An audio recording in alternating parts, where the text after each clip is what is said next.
un trabajo estadístico y vieron que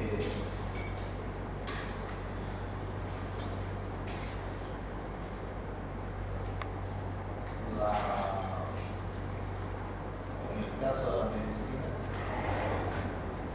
la enseñanza ya funcionó, no, pero está cierto. Más vale tenerlo que tenerlo. Muchas gracias. ¿Ya? Muchas gracias. Muy gentil. Entonces, en el caso de la medicina, necesariamente tienen que haber clases presenciales y no 100% virtuales. Hay que palpar, hay que inspeccionar, hay que observar al paciente. O sea, se descubrieron muchas cosas en ese durante la pandemia. Bien, no es novedad, yo tengo el grato honor de impartir clases de neumología, no solamente en la UCB, también en otras 3 universidades, 4 universidades. Ustedes dirán de dónde saco tiempo. Saco tiempo. Vivo para esto, me gusta. Entonces, estoy en varias universidades. Porque a uno lo llaman, ¿no? Por favor, vayan haciendo la lista de asistencia. Alguien nos regala una hoja.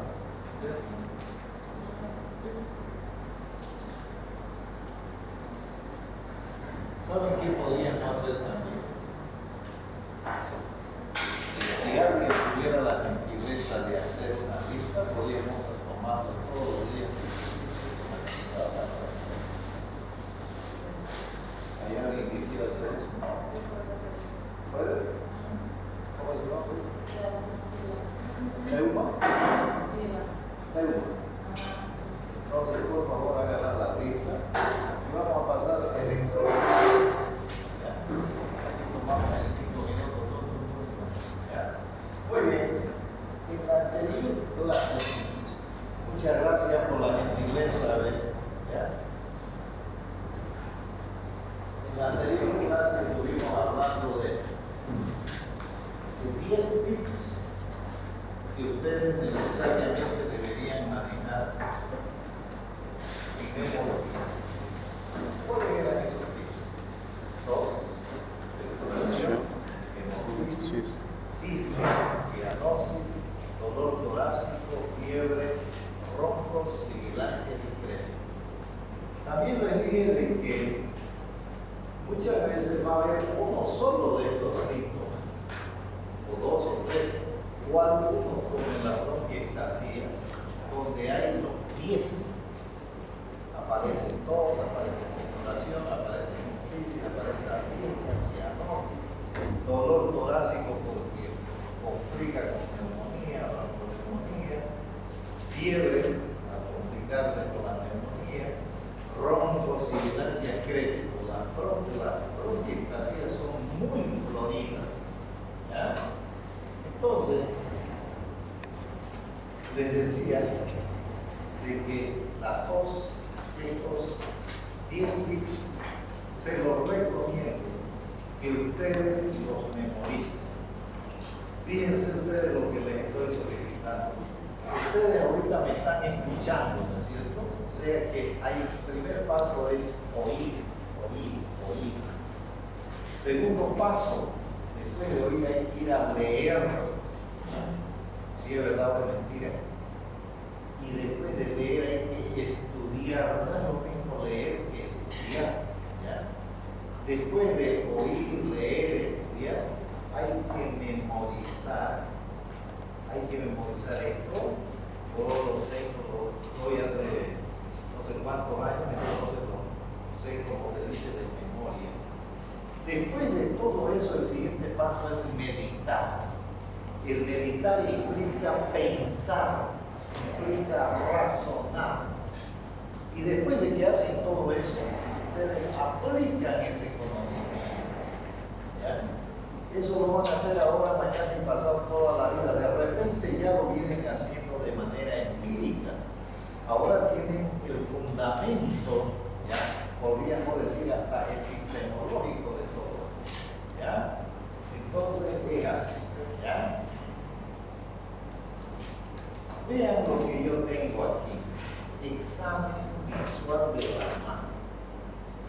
Un día, hace algunos años, en otra universidad, me dice un estudiante, disculpe, doctor, ¿me puede interrumpir? Yo tengo todo el derecho de preguntar. Nadie nació sabiendo.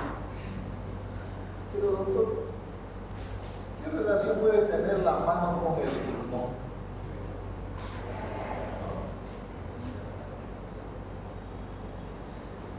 ¿Qué relación puede tener la mano con el pulmón? O sea, el estudiante, yo diría que inquieto, pero con poco tino, con poca sutileza. Los médicos tenemos que tener sutileza, delicadeza. No puedo decirle, oye, ¿cómo te llamas vos? ¿Ah? ¿Qué es lo que te duele? No, yo le preguntaré, disculpe, ¿cómo se llama usted, señor o señora? Me dirá Pepe, Juan, alguna cosa. Y diré, señor Juan, yo soy gobernador Alarce Justiniano, soy su médico y estoy aquí para tratar de solucionar el problema de salud. Generar simpatía, pero también empatía. Eso lo va a llevar a ustedes a hacer una buena práctica médica, ¿ya? De lo contrario, van a chocar con el paciente y esa es la mejor forma de hacer mala praxis, de impericia, de imprudencia y de negligencia. Entonces, nosotros médicos, ustedes médicos, porque ya no falta nada, yo no creo que vayan a abandonar en la última etapa, ¿no? ¿Usted abandonaría? No, ¿ves? Nadie, ¿quién va a abandonar faltando una etapa para acabar? Entonces, nosotros tenemos que tener un trato amable, considerado y respetuoso con todos nuestros pacientes. Buenos días, buenas tardes, buenas noches, ¿cómo está usted? Hasta luego, que le vaya bien. Trato amable, no cuesta nada. Considerar la situación del paciente. El paciente no está ahí porque le da la gana, no se enfermó porque le da la gana. Algo ha tenido que suceder para que se enferme el paciente.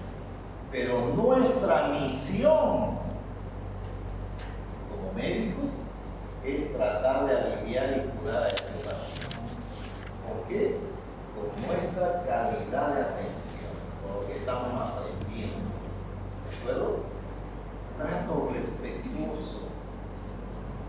Si ustedes respetan a su paciente, el paciente lo va a respetar automáticamente. Pero si ustedes le faltan el respeto al paciente, ¿qué respeto le puede tener el paciente al médico? Además que como ser humano merece respeto, todos merecemos respeto, ¿eh? Eso que yo les estoy diciendo ahorita, trato amable, considerado y respetuoso, es el que ustedes van a tener que practicar en el servicio de neumología del Hospital San Juan de Dios. ¿Ya? No, no. Sé que me están preguntando de quién es ese celular que suena. Es que tengo algo que voy a decir. Tiene harta plata guardada, utiliza, hay que raptarlo. Entonces, trato amable, considerado y muy respetuoso. ¿Ya? Ese colega que me preguntó así de una manera hasta poco hasta insolente, digamos, tiene que tener, hay que tener tacto en todo. ¿Ya? Ustedes conocen una obra monumental que se llama La Piedad en Italia. Adelante. Es una obra de arte, ¿no? Vean ustedes cuando la hecha en mármol, cuando comenzaron a hacer esa obra, El mármol era un pedazo de roca sin forma, pero poco a poco el artista fue tallando a punta de cincel y martillo, ¿ya? Y le dio esa obra monumental que se llama La Piedra. ¿Quién creyera que eso era un pedazo de piedra? Feo. Igualito el ser humano, nosotros tenemos que ir tallándonos a través del tiempo. Ustedes se están tallando ahora. ¿Saben por qué? Porque se están profesionalizando, están creciendo como personas, como ser humano, todo. Entonces, ese colega, que ahora ya es colega, porque fue hace unos 8 años que sucedió esto, le digo, pero ¿qué relación puede tener una mano con los pulmones? Yo lo escuché con la paciencia que siempre he tenido, lo dejé que hable y le digo, a ver,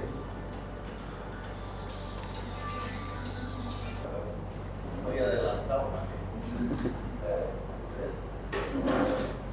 Entonces, me dice, ¿qué relación puede tener la mano con los pulmones? Créanme, ustedes ahorita van a ver la gran relación que tiene el examen, la inspección de la mano en las patologías pulmonares.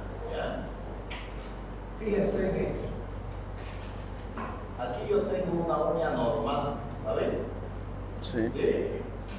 Y aquí tengo una uña que se llama uñas en palillo de tambor, en baqueta de tambor. También se llama acropaquía. ¿Ya? Se llama también dedos hipocráticos. Tiene varios nombres. De aquí para adelante, quiero que recuerden lo siguiente. Primera cosa, cuando vean una uña así, o un dedo así en palillo de tambor, acropaquía, dedos hipocráticos, ¿ya? Dedos en vidrio de reloj, uñas en vidrio de reloj. De inmediato lo primero que tienen que hacer es pensar que ese paciente tiene una patología crónica. Crónica. La segunda cosa que tienen que pensar es que ese paciente tiene o un problema respiratorio, o sea, pulmonar, o un problema cardiológico, cardiovascular, o un problema gastrointestinal. Vean ustedes, repitiendo, porque esto lo pregunto siempre y siempre se equivocan. Ven dedos hipocráticos, no hipócritas, por si acaso, eso también lo colocó un estudiante. Son dedos hipócritas, decía, no, los dedos no tienen nada de hipocresía. Hipocrático, que es diferente. ¿Ya? Entonces, o el paciente tiene un problema respiratorio, neumológico, o cardiovascular, o también gastrointestinal. Vean ustedes, a ver, prestenme atención un minuto. Yo lo que espero de ustedes es que no me anoten todo, sino que piensen, que relacionen y que hagan una especie de mapa conceptual mental. Yo podría no mostrar ninguna diapositiva y hablar aquí, pero estos son ayudas memorias nada más. Más para ustedes que para mí. Si fuera un problema cardiovascular, tendremos que pensar en qué? En comunicación interarticular. Comunicación interventricular. Persistencia de conducto arterioso. Persistencia de agujero de Bottal. Trilogía de Fallot. Tetralogía de Fallot. Vean, hasta ahí nomás 6 de las más frecuentes. Entonces esos dedos, ¿ya? Hipocráticos, se asocian a problemas cardiovasculares. ¿Y a qué problemas respiratorios se pueden asociar? A enfermedad pulmonar intersticial difusa que ustedes conocen generalmente como fibrosis pulmonar, enfatizando de que la fibrosis pulmonar pulmonar idiopática es una de las varias enfermedades pulmonares intersticiales idiopáticas que hay. ¿Ya? Entonces, vean ustedes lo pulmonar, cómo puede asociarse. ¿Ya? La bronquiectasia da dedos hipocráticos, el EPOC da dedos hipocráticos, el asmático tiene dedos hipocráticos, pero también el cáncer del pulmón. El cáncer del pulmón puede tener dedos hipocráticos. ¿Ya? ¿Qué problemas gastrointestinales podemos mencionar? Por ejemplo, la enfermedad de Crohn. Por ejemplo, la cirrosis hepática, ¿ya? Dentro de los cuadros gastrointestinales. ¿Ya? Obviamente, estos que ven aquí no son dedos hipocráticos, estos son los dedos de un karateca de tanto practicar, no se ve de forma. ¿Ya? Pero ustedes pueden encontrar este tipo también de dedos hipocráticos, pero en los miembros inferiores de los pies. Vean, los dedos de la mano no tienen dedos hipocráticos, pero sí los dedos de los pies. Esto se observa, se ve en una patología que se llama persistencia de conducto arterioso. ¿Ya? Vean, paciente en esa época de 70 años que ingresa a nuestro servicio de neumología con diagnóstico de tuberculosis pulmonar. Lo valoramos al paciente y al inspeccionar vemos que tenía dedos hipocráticos. ¿Por qué estaba con el diagnóstico de tuberculosis pulmonar? Porque ese paciente tenía tos y expectoración hemorroica. Lamentablemente, la mayoría de los colegas piensan que solamente la tuberculosis da hemoptisis, ¿no? También da la bronquiectasia, también da las micosis pulmonares, también da el cáncer de pulmón, también da la hipertensión pulmonar, por si acaso, también da el absceso del pulmón, también las neumonías. Entonces, tener un concepto de que solamente tuberculosis da hemoptisis está raro. Hay que pensar en tuberculosis, es cierto, pero no quedarse con el diagnóstico cerrado solo de tuberculosis. En este caso, nosotros le hicimos una fibroscopía, vean los dedos en palillo de tambor, ¿no ven? ¿Se ve o no se ve? Sí. Le hicimos una fibroscopía, se trataba de un cáncer, un epidermoide.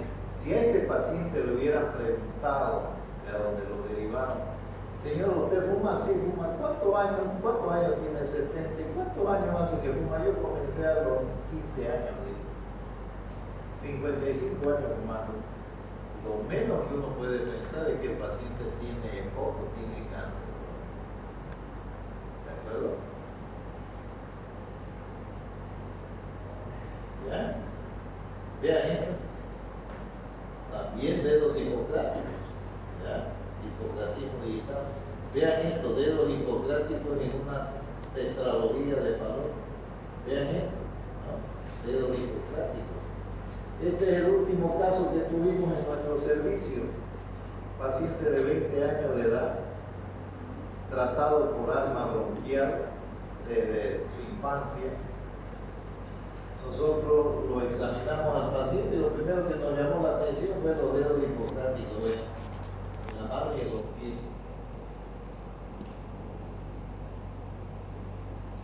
Se trataba de bronquiectasia. ¿Ya? Y obviamente, vean esto, esta es una cianosis, se puede encontrar esa uña completamente cianótica. ¿Ya? Muy bien.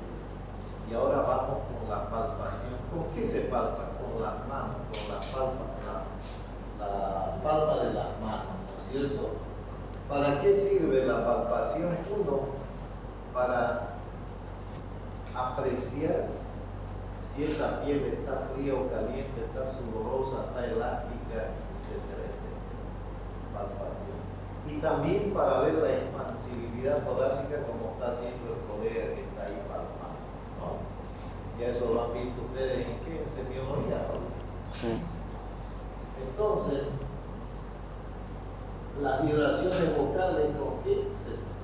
También la exploración con la palpa es ¿ya? Y luego tenemos la percusión.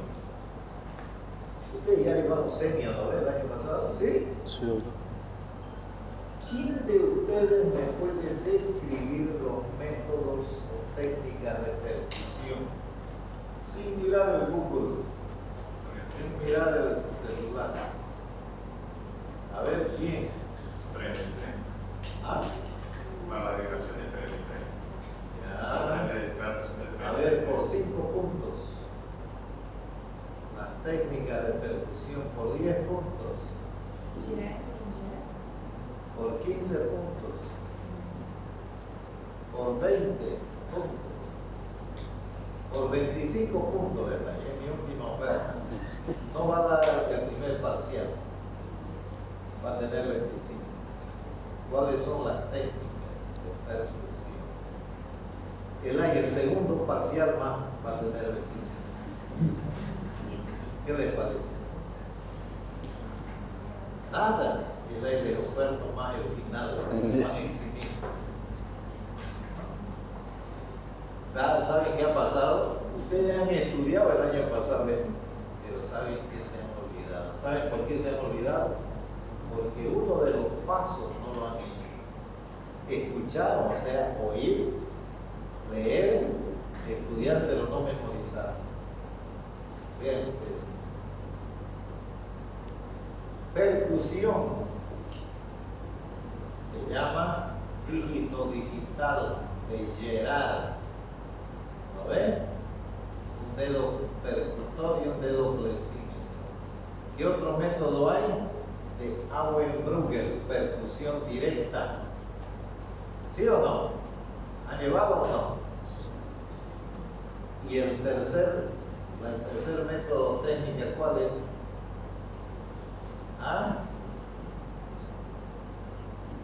La ortopercusión de Flesch. Entonces, 3 técnicas. La dígito digital de Gerard, se coloca el dedo entre los espacios intercostales y se percute. La percusión directa de Auenbrugger y la ortopercusión de Flesch. ¿Ya? Lo mismo sucede para la ocultación, vean. Ustedes pueden percutir de manera secuencial, ¿ya? Por ejemplo, 1, 2, 3, 4, 5 secuencial. O de manera comparativa, comparando un lado con el otro. Tanto en la percusión como en la auscultación se puede utilizar la misma técnica. Percusión comparativa o secuencial. Auscultación comparativa o secuencial. Caramba, el día de los llamados, ¿no?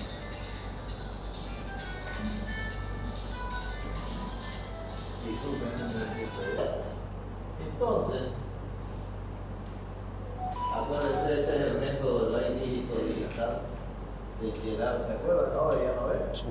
¿Sí o no? Sí. Y la ocultación se hace entonces también. ¿Cuántos métodos de ocultación conocen? Directa y indirecta. Directo con la orejita, ¿no ven? Indirecto con el estetoscopio. También se lo hace de manera secuencial o se lo puede hacer de manera comparativa. ¿Cuál de las dos técnicas es mejor? Las dos. Hay que dominar las dos técnicas. Esta es la lámina que yo he quedado de enviarle. Se la voy a enviar, no pude este fin de semana porque me tuve que ir al campo y allá no tenía computadora. Bueno, pero presten atención. Esta lámina,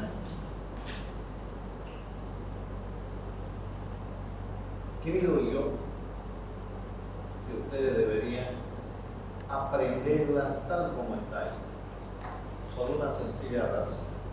Aquí nosotros nos vamos a comer, entre comillas, por lo menos unas 50 horas de libro. Vean, de aquí para adelante, todo lo que escuchen en el tórax se va a llamar estertores. ¿De acuerdo? Estertores. Y estos estertores pueden ser roncos, que es patrimonio de la vía respiratoria de grueso calibre, ejemplo bronquitis. Son síbilos o sibilancias. Escuchen bien esto. Los síbilos o sibilancias, patrimonio de la vía respiratoria de pequeño calibre. Silbó el pecho, vía respiratoria de pequeño calibre.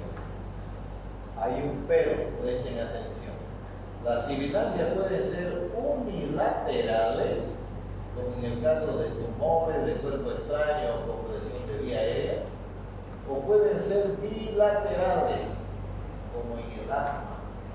No todo lo que sibila es asma. No todo lo que sibila es asma. Pero si hay sibilancia, es menester dilucidar si es asma o no es asma. ¿Cómo se hace eso? Con una espirometría, ya vamos a ver más adelante. Muy bien, crépitos. Crépitos. Los crépitos son patrimonio del intersticio pulmonar o de los alveolos. ¿Escucharon estertores crepitantes? Fíjense, ahí hay un problema en el intersticio pulmonar o en los alveolos. ¿Ya? Y los crépitos pueden ser húmedos, como los húmedos pueden ser unilaterales y bilaterales. Unilaterales generalmente en la neumonía y bilaterales en el edema agudo del pulmón. Y pueden ser secos, como la enfermedad pulmonar intersticial difusa o, como ustedes dicen, fibrosis pulmonar. No vayan a buscarlo en ningún libro porque no lo van a encontrar. Esto es fruto de una noche de insomnio de hace tiempo que no podía dormir. Ya pensaba en mi señora y entonces no podía dormir. Y se me ocurrió que dije, a ver, vamos a hacer esto para mejorar el aprendizaje. ¿Alguna pregunta ahí? ¿Ninguna? Sí, bueno, pues. Entonces sigamos. Entonces, estos ruidos sobre agregados es importante que ustedes vean que si es de la vía aérea superior van a dar estridores también.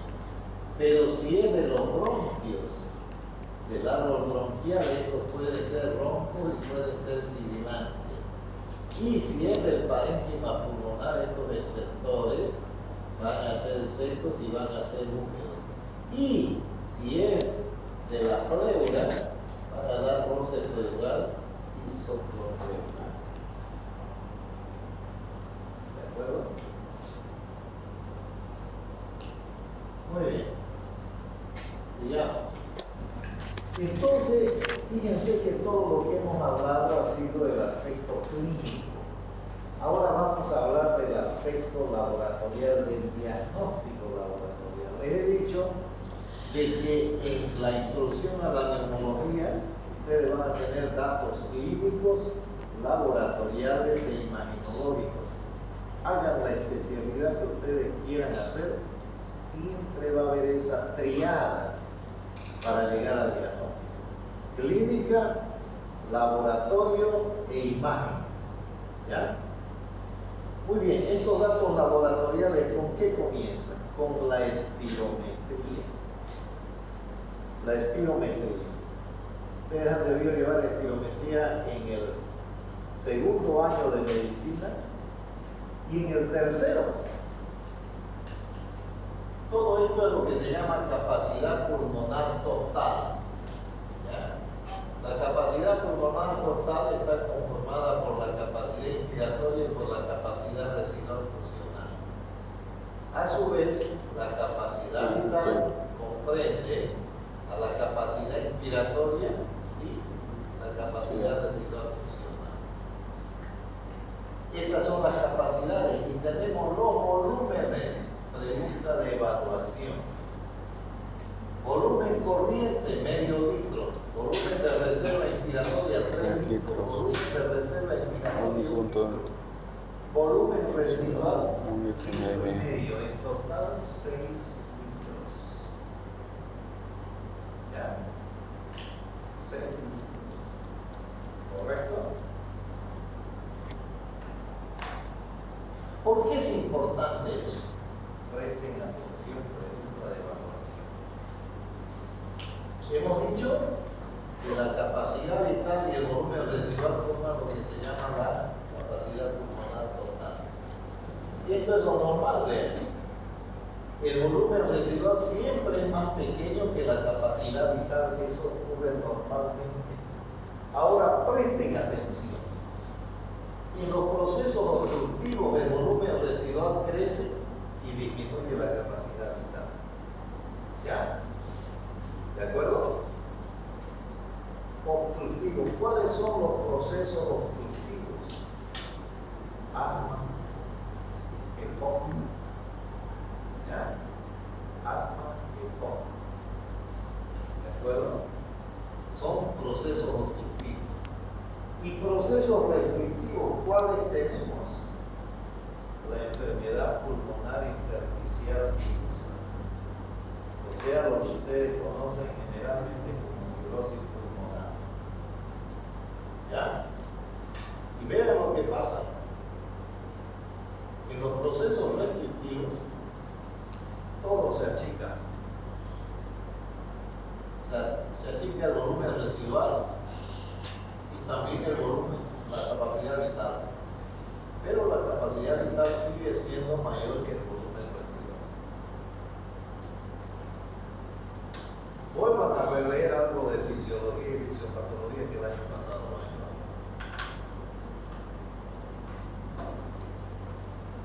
Un examen que nosotros tenemos que aprender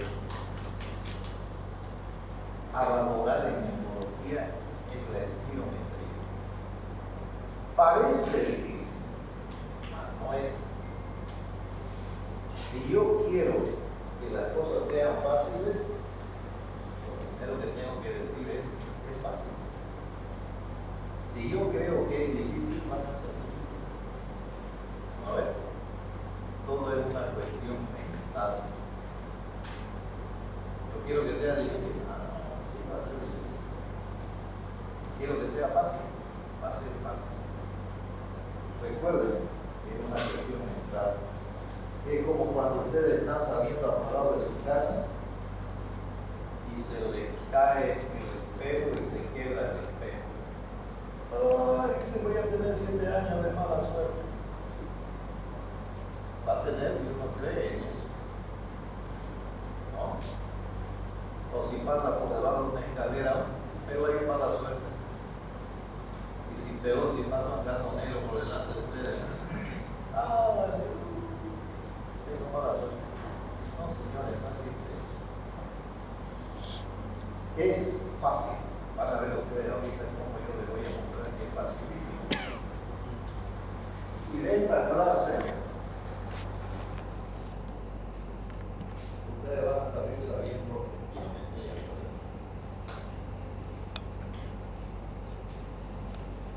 Para eso necesito que aprendan 3 cosas nada más. ¿De acuerdo? Esto que se llama volumen expiratorio forzado del primer segundo, que mide flujos. El flujo de aire a través de la vía aérea se mide por el volumen expiratorio forzado del primer segundo. En los procesos obstructivos siempre está disminuido. Capacidad vital forzada. La capacidad vital forzada es la capacidad que tiene el pulmón de distenderse. ¿Ya? Y la relación entre los dos volumen expiratorio forzado del primer segundo sobre capacidad vital forzada. En los procesos obstructivos, asma y POC siempre está disminuido. Entonces, presten atención.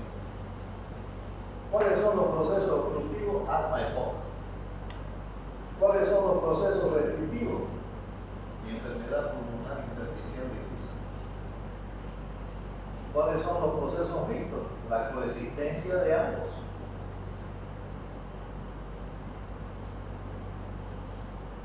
Muy bien. Presten atención, pregunta de examen.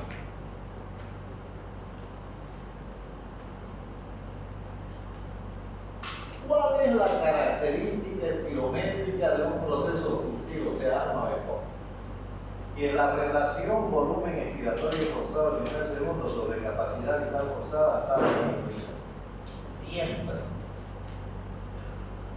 ¿Vieron que está disminuido? Dicen ustedes, juran que es un proceso obstructivo. La pregunta es, ¿cómo diferencio asma de EPOC? Pregunta de examen. Por medio de lo que se llama prueba de broncodilatación. ¿Y cómo hago yo la prueba de broncodilatación? Préstenme atención. Vamos a suponer, tengo mi paciente, le hago una espirometría y está disminuido el volumen expiratorio forzado del primer segundo y la capacidad vital forzada de esa relación está disminuida. Obstrucción. Ahora, ¿cómo sé si es asma o EPOC? A ese paciente le hago 2 bobeadas de salbutamol y después de 15 minutos le hago una nueva espirometría. Si ese paciente mejoró 12% o más, o 200 ml o más, ese paciente tiene prueba de broncodilatación positiva, es un asmático.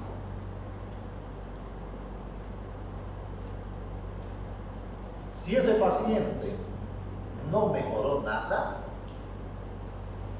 ese es un EPOC puro. Si ese paciente mejoró a medias, en vez de mejorar 12%, mejoró 10, mejoró 8, 6, o en vez de mejorar 200, mejoró 180, 160, 150 o 100, ese es un proceso mixto. ¿Vieron qué fácil? Es el neumólogo. Yo, para entender, pregunta, el que no hubiera entendido algo, el que quiera alguna aclaración, por favor, si lo hace levantar en las manos.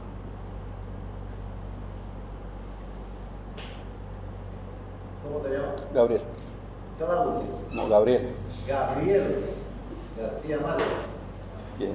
Muy bien, Gabriel.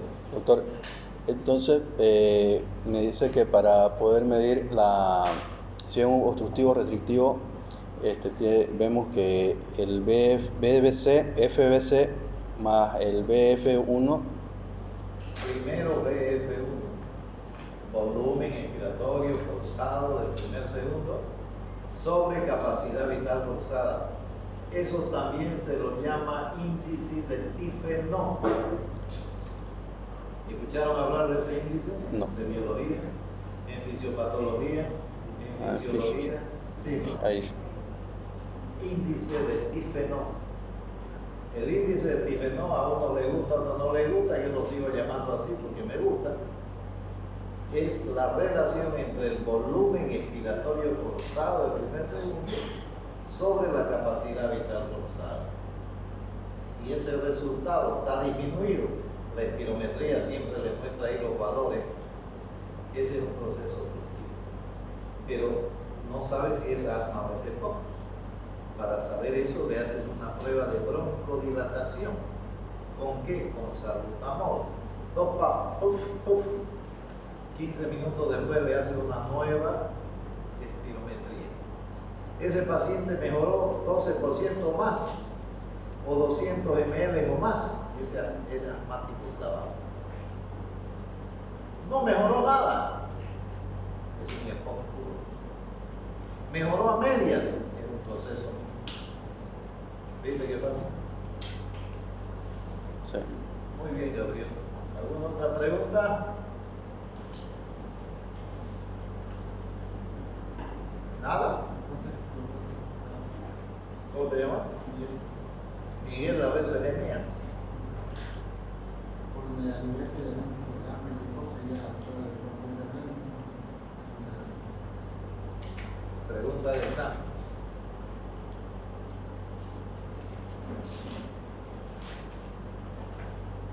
Para saber si un paciente tiene asma o EPOC, el gold estándar se llama espirometría. ¿Ya? Espirometría con prueba de broncodilatación.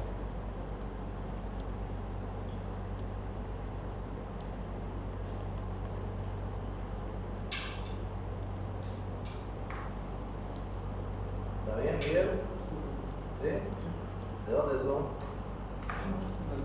¿De qué barrio? ¿Ah? ¿Por dónde? ¿Por ejemplo? Porque están al otro lado de la ciudad. Cuidado que por allá está Pamazona, pero no digo la prisión, digo ¿cómo se llama? La planta, ¿no? Saben que la otra vez tuve que ir a ver un paciente, un amigo, por allá, por ese lado de la planta de Pamazona detrás, y había habido una laguna allá, ¿no ves? Me dio miedo pasar.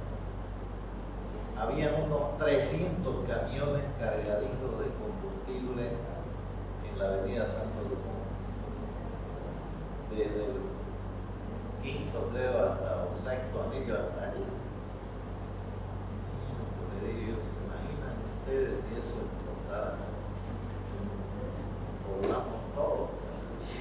Qué barbaridad. Y en un solazo, un sol que creo que estaba a 40 grados. Había paros, no lo dejaban entrar a los camiones por combustible. Qué absurdo. No sé, no. Bueno, ¿alguna pregunta?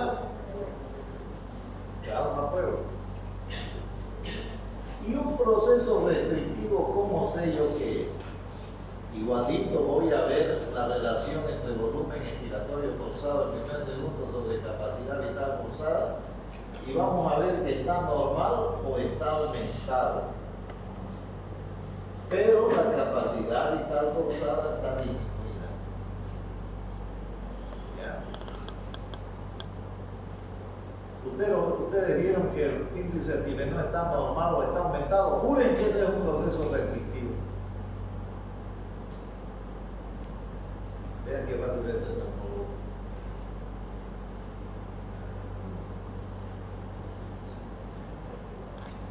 Gasometría arterial, gasimetría arterial, hemogas, dosificación de gases en sangre, toditos son sinónimos. Pregunta de evaluación, ustedes tienen que saberme muy bien los 6 criterios. pH 735 a 745, PCO2 35 a 45, PO2 mayor a 90 milímetros de mercurio, bicarbonato de 21 a 25, exceso de bases más 2 menos 2 y saturación de oxígeno mayor al 90%. ¿Ya? ¿Y para qué sirve esto? Pregunta de examen.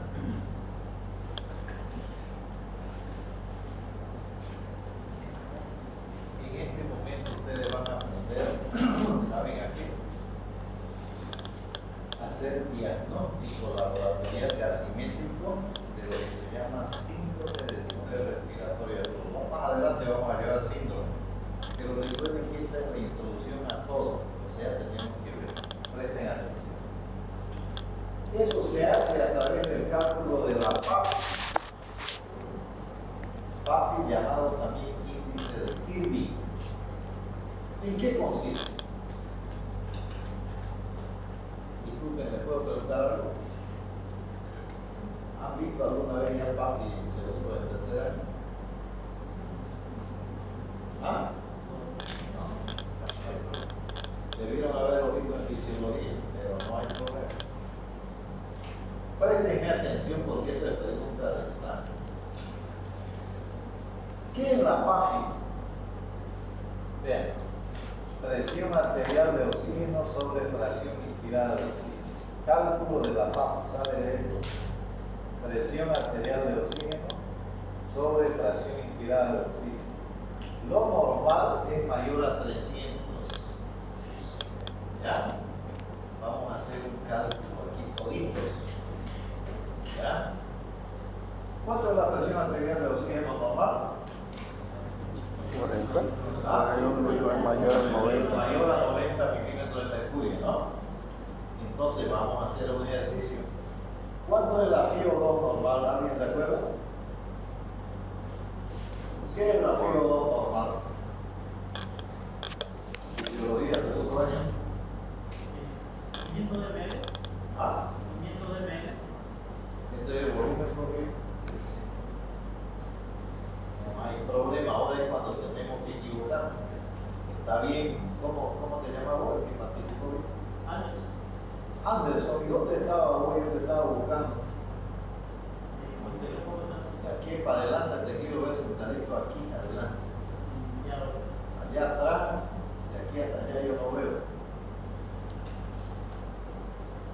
Bueno,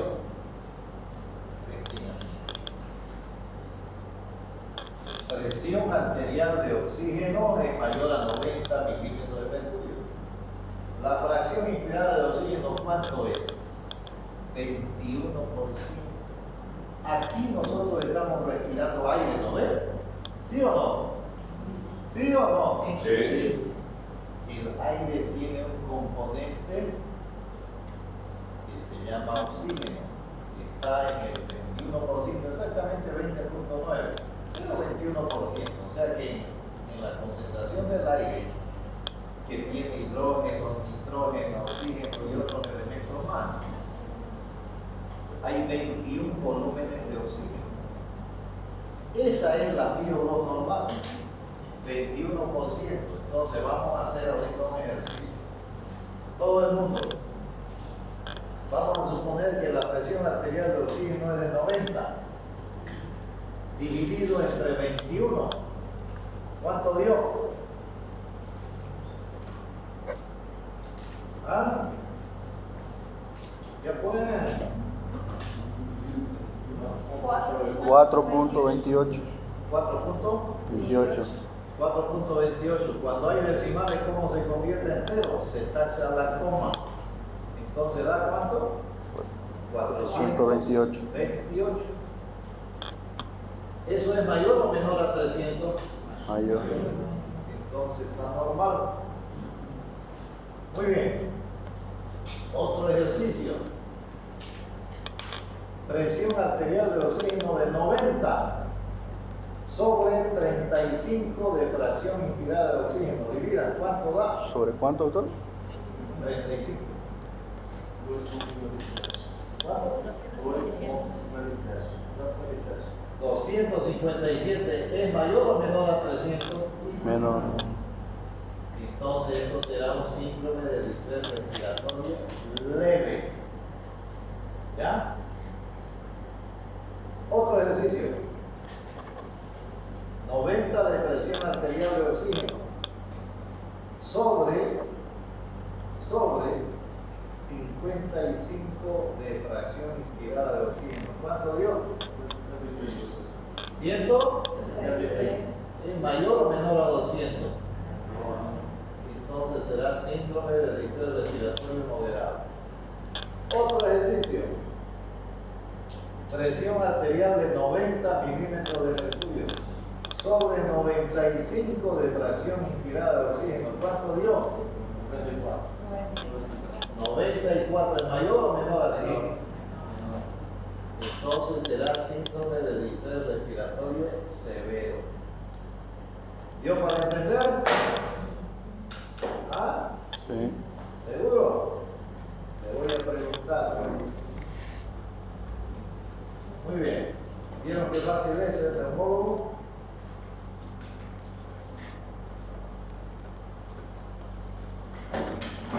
Muy bien. Ahora vamos a ver los síndromes físicos pulmonares.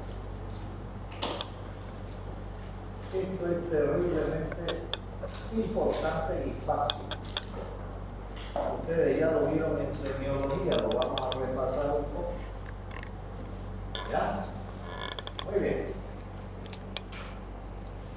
Presten atención. Lo primero que vamos a ver es el síndrome de condensación pulmonar, o sea, lo que ustedes llaman neumonías. De aquí para adelante, un síndrome de condensación pulmonar es el reemplazo del aire por líquido, ¿ya? Que se manifiesta en una radiografía mostrando una imagen radio opaca. ¿Ya? Vean. Vean, aquí yo tengo un síndrome de condensación pulmonar compatible con qué? Con neumonía. Ahí yo tengo que ver la infección, la palpación, la percusión y la ocultación. Vean ustedes, aquí está la neumonía. A la infección que hay, disminución de la expansividad torácica. A la palpación que hay, disminución de las vibraciones vocales. A la percusión que hay, matidez. A la ocultación que hay, disminución del murmullo vesicular o estertores crepitante. ¿Ya? Síndrome de atelectasia pulmonar. Observen, aquí yo tengo una atelectasia del lado izquierdo. ¿Qué es la atelectasia? Es el colapso del pulmón. Pregunta de evaluación. Las atelectasias pueden ser fibrocicatriciales, ejemplo, secuelas de tuberculosis. Pueden ser obstructivas, ejemplo, un cuerpo extraño, un tumor. Pueden ser compresivas, un tumor por fuera de la vía aérea, o una bulla de enfisema. Pueden ser pasivas, ejemplo, derrame pleural y neumotórax.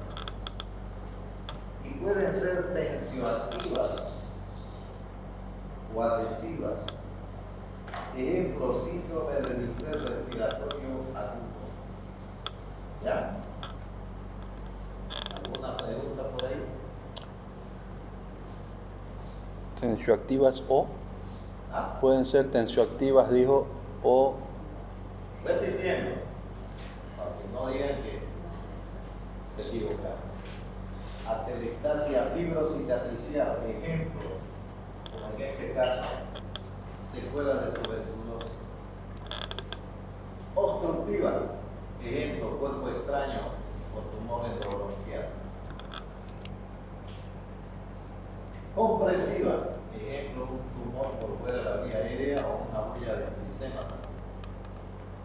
Pasiva, ejemplo, neumotórax y derrame pleural. Adhesiva o tensioactiva, ejemplo, síndrome de distrés respiratorio agudo. ¿Ah? Síndrome de derrame pleural. Vean aquí. El seno costofrénico izquierdo está libre, pero el derecho está ocupado. Vean aquí en la tomografía. De aquí para adelante, cualquier imagen que borre el seno costofrénico, ya sea derecho o izquierdo, hasta que no se demuestre lo contrario, Eso es un derrame pleural. El derrame pleural tiene 3 criterios. Primer criterio, borramiento del seno cortoflénico. Segundo criterio, curva parabólica de Damoison. Tercer criterio, desplazamiento del mediastino o de la silueta cardíaca hacia el lado opuesto de la lesión. ¿Ya? Síndrome de neumotórax. ¿Qué tipo de atelectasia del neumotórax? ¿Qué dijimos? Pasiva. Muy bien. ¿Qué es el neumotórax? Es aire en el espacio pleural. ¿Ya? Entonces, vean ustedes, aquí hay una imagen hiperclara que denota un neumotórax. ¿Ya? Los neumotórax pueden ser normotensivos y pueden ser hipertensivos. El hipertensivo puede llevar a shock obstructivo, junto con el tromboembolismo pulmonar y con el taponamiento cardíaco. ¿Ya? Síndrome enfisematoso. Pregunta de evaluación. Hay 3 criterios, se llama también tórax en tonel. Síndrome enfisematoso, tórax en tonel. ¿Ya? 3 criterios. Aumento del diámetro antero-posterior, horizontalización de arcos costales y aplanamiento del diafragma. Repitiendo para que no se vayan a equivocar. Síndrome enfisematoso, también llamado tórax en tonel o tórax en barril, tiene 3 criterios. Aumento del diámetro antero-posterior, horizontalización de arcos costales y aplanamiento del diafragma. ¿Ya? Esto también se lo voy a pasar a esta tablita porque es muy didáctica según yo. Aquí tengo, vean, derrame pleural, neumotórax, neumonía, enfisema. Aquí tengo inspección, palpación, percusión, ocultación. Vean, en la inspección todo está disminuido, en la palpación también, excepto en la neumonía que puede estar aumentado en la fase de congestión.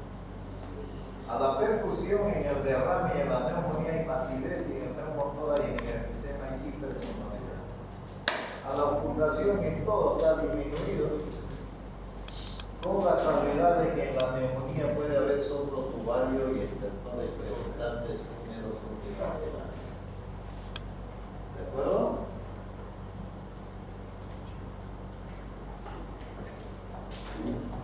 Ay, ay, ay, ay. Finalmente, ¿hasta qué hora tenemos clase? ¿A las 2? Sí. Bueno. A ver, al iniciar, lo que está dañado. Pero si es una atelectasia obstructiva por un cuerpo extraño, se retira el cuerpo extraño y se insurge el tumor. Si es un tumor endobronquial, también. Si es una compresión, también se puede solucionar. Si es una atelectasia compresiva, también se puede solucionar retirando la causa que está provocando la atelectasia. Si es una atelectasia pasiva, si es un derrame pleural o un neumotórax, también se puede solucionar. Si es una atelectasia tensioactiva, ¿ya? La cosa es un poco más complicada. ¿Por qué? ¿Cuántos millones de alveolos tenemos? ¿Se acuerdan? 300. 300 millones. O sea que habría teóricamente 300 millones de microatelectasias que están en la 23ª generación allá en el fondo. Allá no hay cómo llegar con cirugía. pero se puede llegar con algunos fármacos, por ejemplo los corticoides que se usan. Por ejemplo, surfactante también se usaba, no dio buen resultado, pero se puede usar. Lo fundamental es que haya una buena perfusión, una buena difusión y una buena ventilación. Si alguna de esas tres está disminuida o alterada, nuestro paciente va a tener